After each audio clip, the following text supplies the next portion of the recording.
Welcome to Successful Living with Bill Napick. Every week we talk about success and everything that goes along with it. You'll learn the principles of success, how to achieve success, and learn to overcome challenges that may be getting in the way of success in your life.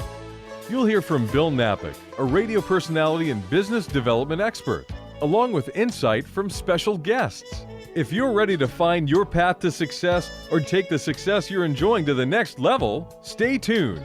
Successful Living with Bill Napick is on right now. And welcome to the show, Successful Living with Bill Napick, and today with Roseann Rogers. That's right, Successful Living. We're going to talk about something very important today. Everybody loves pets. First of all, Roseann, thank you and welcome to the show. Thanks, Bill, for having me on. Anytime that you call, I would never say no. I mean, really, you have a great program, great guests all the time, and I'm privileged and I feel honored that you asked me to be on today. Well, thank you so much. And we didn't even say who you're with because people are probably wondering. We know Roseann Rogers, certainly here in Houston, but tell us today, Roseann. Maybe so. A lot of people know me as the Buzz Lady for my many, many years in broadcasting on television as well as radio. But I'm the executive director for K9's for Cops, and we're a nonprofit right here in Houston that grants highly trained canines to law enforcement agencies and schools all across the country. And we are in 31 different states right now. So it's pretty awesome what we do. It is very exciting. Canines for Cops. And certainly the organization has a great ring to it. Yes. People can remember. They may be driving around right now. So when they want to go and see the website, just remember K9forcops.org, right? That's correct. And so we're number 9 and number 4. So just keep that in mind, not FOR. It's just too easy. Too easy. Everybody loves dogs. The thing about dogs, and we will tell people about the organization, but first of all, the canine itself is just such an incredible creature.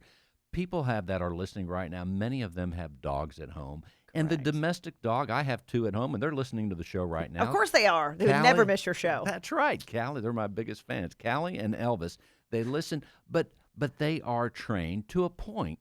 But the beauty of when a dog is used for military or police work, it shows the true capabilities that dogs are truly incredible creatures, able to do so many things. It is truly incredible what the capabilities are. They are so fully trained that they can. It's amazing. Some are dual purpose, some are single purpose. They could be bomb dogs or also drug and narcotics dogs. They have the ability to even run speeds up to 35 miles an hour. So if you ever in a situation and there's a canine unit, I would just stop right there in your tracks. Don't even think about running. Don't even try. Because they can jump into cars too. I mean, they will literally jump in a car and get you out. That is how fully trained and how strong these canines are. It is fascinating. And we don't think about, we know that they're on duty. And as far as Canine for Cops, let's tell people what the organization does, because people think, again, the military, they see police officers with dogs. Where does Canine for Cops fit in? Well, Bill, in our environment now, let's face it, dogs are canines who are placed in law enforcement agencies and schools across the country and even overseas now. Now, let's stop there. You said schools. Now, a lot of people don't think about that. We have several of our dogs that are placed in schools because they're deterrents. And let's face it, we're not saying that these schools have drug problems, but let's face it, in this day and age, before when you and I went to high school, people just used to go outside and smoke a cigarette. Mm-hmm. Now, or in the lavatory, right. I remember that. But let's face it, kids have come to school, which we know, with knives, with guns, with bombs. I mean, this is we don't want our kids to be scared to go to school. So dogs, as far as our canines that are trained and placed in school, they do multiple purposes. They're hero dogs. They're great because they're like a mascot, too. People want to and feel safe. They make kids and teachers feel safe in a school. Let's face it, there's also drugs sometimes in schools. Not saying all schools, but they are there. These dogs are fully trained not only to be able to detect people who are children that have drugs on them, but if these children are around drugs, they can sniff out that. So we can detect children who say are maybe hanging out with the wrong crowd that shouldn't be doing. Maybe they aren't doing drugs. Maybe they're just hanging out with the wrong crowd. But we can identify those children or teenagers and be able to seek some guidance for them and help that they may need. They would not otherwise get because no one knew. But now we do know. Well, and that's just one of the capabilities. When that makes me think of the keen sense of smell that a dog has. In Correct. fact, I've heard it referred to that a dog is a nose with a dog attached because they can smell. And I don't know the exact statistic, but it's like, I don't know, 1,000 or several thousand times more than our smell. So they're just perfectly suited to look for drugs, for bombs, and even that they search for people, right? That's exactly right. In fact, one of the police officers I talked to talked about Alzheimer's, people that get lost, that the dog will go and search for someone that's lost. It is incredible, their ability. They are really remarkable animals. And there's no other machine or individual like ourselves that can do what they can do, is their capability. That's why they make the perfect partner. They search, really do. And they subdue everything. They keep our officers and deputies safe when they're out patrolling the streets and our communities, but they also keep you and I safe too. So it is the perfect partner in place, and let's just face it, with our society, we want more dogs in place than guns in place, and that's what they do. It's very, very, I think, it's just so crucial that we need these dogs. There is a reason for them, and they do such an incredible job in the community to keep us all safe. Also, I want to bring forth, too, as we see a police dog, no matter where it is, they are truly police officers. So if someone were to harm, and a lot of people don't think about this, but if someone were to harm a police dog, that is actual a felony, I believe. That's like hurting a police officer. They are a partner, and unfortunately, lately we've had a lot of killed in the line of duty that have saved their human partners. But yes, it is something that is not taken lightly because they do the job of what an individual would do. Well, Roseann, tell people, because they think when we see the police dog with here in Houston, let's say with a police officer, yes, they think that the city pays for that dog. Is that right? Well, in some cases, the city does. You're absolutely right. But what we have found, and the reason why Canines for Cops was founded to begin with, is because police departments and also law enforcement agencies don't have the budgets. People don't realize that these dogs cost anywhere between $10,000 and $15,000 because that's how fully trained they are. They also come from overseas, so we want to make sure that their bloodline is the top of the line because they are in the line of duty every single day. And so it's very, very important that it starts from the very beginning. Their training starts overseas, and they're brought over to different kennels. We have one here in Houston, as well as in Alabama and California and throughout the United States, where they have certified training that they're coming in. Because it's not only the dog that has to be trained, but also the partner as well. So what happens is, what if a dog is killed in the line of duty? Like, say, Officer Ryan Davis from Canton, Ohio. People were really very aware of this because it was one of our most high-profile grants recently, because when Jethro was killed, people came from all over the country, canine units, to pay tribute, because Jethro was really in their community like their hero dog. He was their hero. People knew him for the law enforcement that he did as well, but also just from being in the community. He was a community leader, so to speak. People knew who Jethro was. So when he was killed in the line of duty, we, of course, reached out to Officer Davis and the Canton Police Department, and he came down and selected a new partner with us. And K9 Tuco is his new partner. And Tuco is doing very, very well up in Canton, Ohio. But they didn't have the funds to replace, and we don't like to say, I shouldn't say replace because we don't like to use that word, Bill. It's supplement. Mm-hmm. It's supplement a partner, because you and I can't be replaced. We can't replace Jethro by any means. Jethro, was an amazing partner. So we like to say supplement. Budgets are done years in advance. And they're done before, and they were budgeting out this, but they don't take in consideration what happens if a canine's killed in the line of duty. What happens if, just recently in the news, a canine came down with cancer? So what do? Or what if a unit has a serious problem in their community and they need to add more dogs?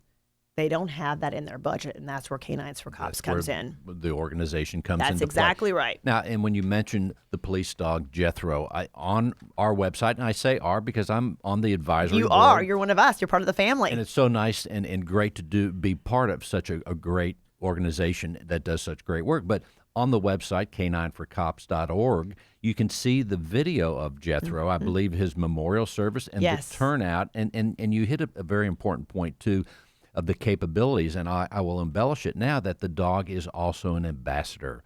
In fact, right here in the Fulshire Police Department, not far from Houston, just a stone's throw.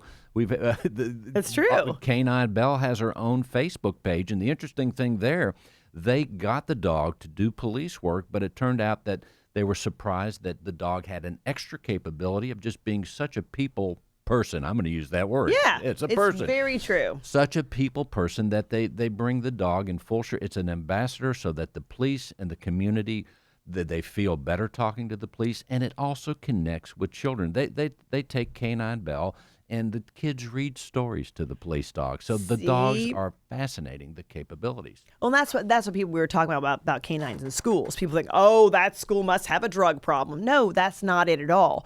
But you're right. The dogs actually become an ambassador, that they feel proud to have their dog in their school, and also keeping them safe. It's like the dog is making sure everyone's going to school every day, and it's a safe environment for them to go every day, which is amazing. Well, another remarkable placement, you talked about Canton, Ohio, but also, Roseann, recently, Canine for Cops, we've had the first international placement. Let's tell people about that. We sure have, Bill. We're very proud of this. 2 weeks ago, we actually took Canine Liberty, French version Liberté, of course, to New York because we were meeting the French National Police. Two of the head officers from the French National Police were in New York City for they were meeting with the FBI and some other international business that they had to do.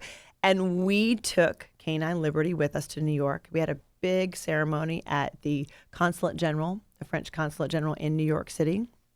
And it was a truly amazing event. Liberty is an amazing dog. He will do amazing things in France.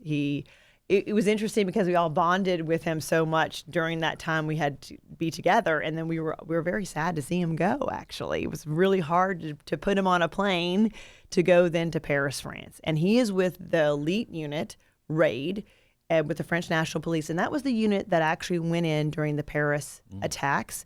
So Canine Liberty is there to help supplement the dog that they lost in the line of duty during the November terrorist attacks. Unbelievable. So he will join that unit, and he's in training with his new canine partner right now. And so I think that we're going to hear some great things about Canine Liberty. What's interesting, too, is when we see police dogs at work, and not just in the line of duty when they're chasing or they're searching or even on patrol in an airport, but they seem, even when they're just sitting there, they seem to almost know that they have such an important purpose. While they're such friends with the officer, there's that bond that takes place, and that's part of the training for both parties. It's incredible. But they seem to have that. That's the fascinating thing about dogs in general. They seem to have an extra purpose, a feel for kind of what the humans has for their purpose. Just listening. Canine Liberty is a Belgian Malinois. Most people want to know what kind of dogs are Canines for Cops dogs. Either Belgian Malinois or they are German Shepherds. So he was just, I can remember a moment, Deputy Ted Dallin came with us. And Ted, of course, is on our board, but he was also the reason why Canines for Cops was founded. He lost his dog in the line of duty several years ago, and founder Christy Schiller saw it on the news report and realized, I want to help. I want to do something. I want to give back. How can I do so? And we all know that's not as easy as of course, it wanted to be. She had the generosity there. Can I just give a dog? I want it to be my Christmas present. And they're like, no, lady, it's not going to be that easy. And so that's There's a little red tape involved. A little red tape. And so that's how Canines for Cops was actually founded.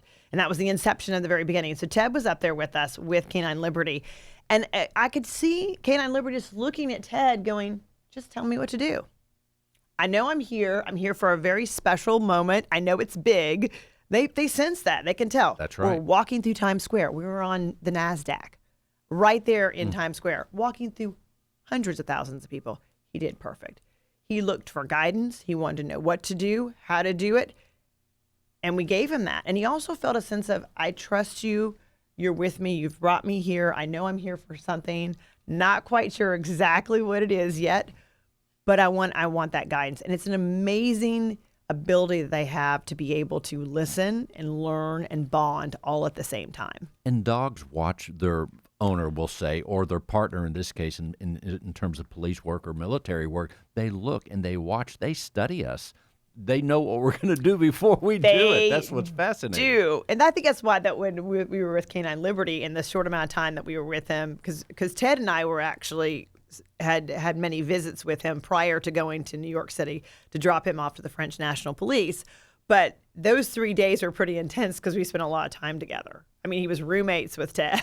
They are quick studies. And they're quick studies, and he was able to, and even the French National Police, the head officer could notice that too. He's like, "You know, you're getting a really special dog, and this is hard for us." I said, "But you've got the best." And I also said, of course, the French did give us the Statue of Liberty. The least we could do is give them a canine named Liberty. That's right. Now, let's tell people they can go, again, to K9's4Cops.org. Yes. And I know a lot of people out there say, hey, how can I help? How can I put a few dollars towards the effort to help us be protected by police dogs everywhere? And what can they do, Roseann? It's so simple, Bill. It's our K9 challenge. We're asking all of your listeners to take the K9 challenge. And what's the K9 challenge?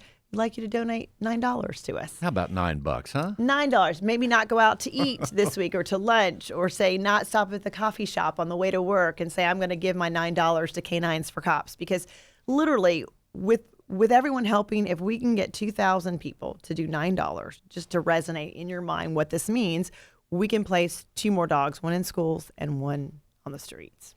Just like that. And that's great. The big thing, too, is the training. These dogs go through training. What is the process? About how long does it take to train, I guess, a puppy? Or Well, remember, it starts overseas. A lot of our dogs are coming from Belgium, as a matter of fact, where the just recent explosion happened. They also come from other places all throughout Europe. They start their initial training there. Canine Liberty, just to give you an example, is 18 months old. So really, since he was born, he's been going through a series of training. And he's not done yet, of course, because he's had his initial training overseas and then here in Houston. But then he's right now in Paris training with the French National Police, where he will train with his partner and bond with his partner. So that's a whole series of things. And people just don't realize all that goes into it.